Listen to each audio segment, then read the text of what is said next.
Hey, everyone, I hope you're doing well. Been a pretty stressful week for me, not gonna lie to you, but one of education, one of learning. So this is more of a reaction video and just going to use the events of this past week to inform what I want to share with you today. Just some comments around control, communication, keeping the patient at the center of everything. That way you're able to stay focused yourself.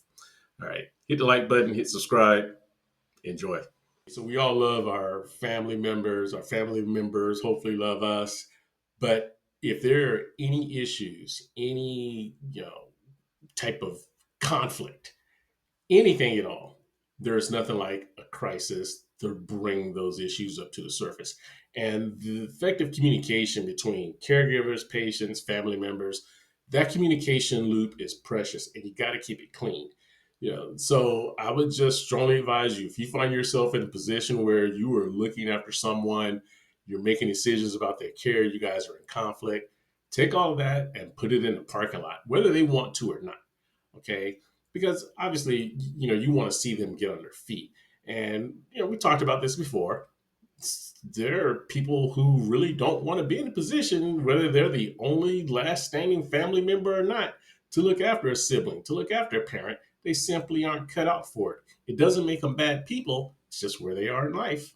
Okay, so just give yourself some grace, give them some grace. That way, as you're working through communicating with the caregivers, with your hospitals, with your rehab facilities, you are, making objective decisions, and you are keeping the personal issues out of those decisions. I provided you a resource so that you could get acclimated with the medical jargon, the nomenclature. Take it and use it and get educated. Make sure you're engaged, okay? Because especially if you guys are having a conflict and there are some control issues taking place, because your communication loop can get muddled. Most importantly, you want to make sure that there is complete alignment between the patient, your loved one, and the medical care providers about the treatment and expected outcomes. Because I'll tell you, there's a big difference between being healed and being cured the older that you get. And if you've got issues in your communication, that's one of the things that's going to surface. Control is one of the biggest things. Control and dignity.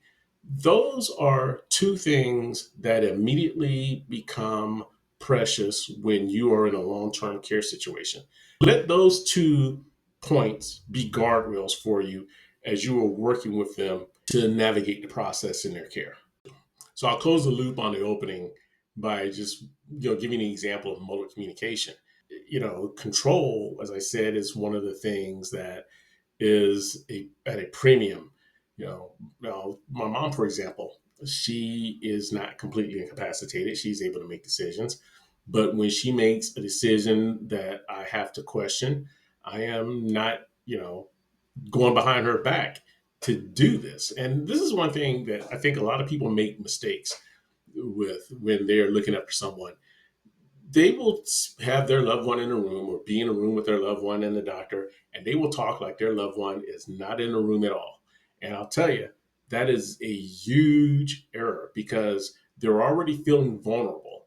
So when you're sitting there having conversations and then talking real low, or you talk to them with this smile, and yeah, you don't usually communicate with them like that. It's a mistake. If you don't believe me, just ask them. Ask them if they appreciate it. I'll tell you, they don't. And for someone like my mom, who has a history of just being very independent, I'll put it that way. Look, that kind of stuff ain't going to fly. So, one of the things that I always do, if there's a situation where I have a disagreement about some type of medical treatment that she's in agree with, or some type of medical treatment that she's refused, I get her, I get the provider, and the three of us talk about it together. And it just happened recently because we were not necessarily in a conflict, but we were having a difference of opinion. But we were also continuing to converse. I call her, hey, how you doing? What's going on there? Blah, blah, blah, blah, blah. See you then. But then I noticed that there was an issue with our communication, the way she was responding, the amount of time it was taking her to respond. It just didn't seem right. Three conversations. And, follow my videos. I'm a 3 to 5 guy. Three was enough. So I told my wife, I said, I'm supposed to go and see my mom on this particular day. I'm going to go see her on this day because I got to put eyes on her sooner than I had planned. Right. And when I did that, I immediately knew something was wrong, got her in front of a doctor. Long story short, she had a brain bleed. Now, the reason I'm bringing this up, if I was letting, the things that were between us, the issues that, I disagree with her with, cloud my thinking, prevent me from engaging on conversation, each conversation individually, probably be having a different conversation right now. I'd be probably sharing a different story with you right now. It's honestly by the grace of God that she is still here, under the circumstances. And I can share with you, she had a fall, and do not take it for granted when you fall, whether you're a senior or whether you're a teenager, especially if you hit your head. Get them in front of a doctor. Okay, might not see anything then, and that's the circumstance here. Nothing was immediate. In my mom's situation, we got people on a schedule visiting her, seeing her, talking to her, and it just didn't resonate, because hey, we gave her all the tests, she's fine.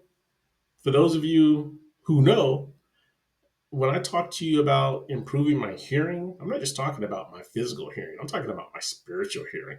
Okay. I'm just being real, because you only have one life, right? You only have one life of your own that you're responsible for, and you might be responsible for someone else's. And if you're responsible for someone else's, then you better take it seriously. Okay, so that's my soapbox. I am certainly glad to be able to share some of this, and I have a lot more that I can share with you that I'm looking forward to sharing with you, especially around facilities and policies and procedures. Because I'll tell you, the first time my mom went into a rehab facility, uh, it was not a pretty sight. So you're not going to want to miss that. All right, I'm going to let you go.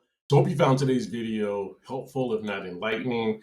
Listen, we all find ourselves in situations where we have to stretch. We're uncomfortable. Get comfortable being uncomfortable. You got this. You can handle it. Keep lifting as you climb. I'll see you next time.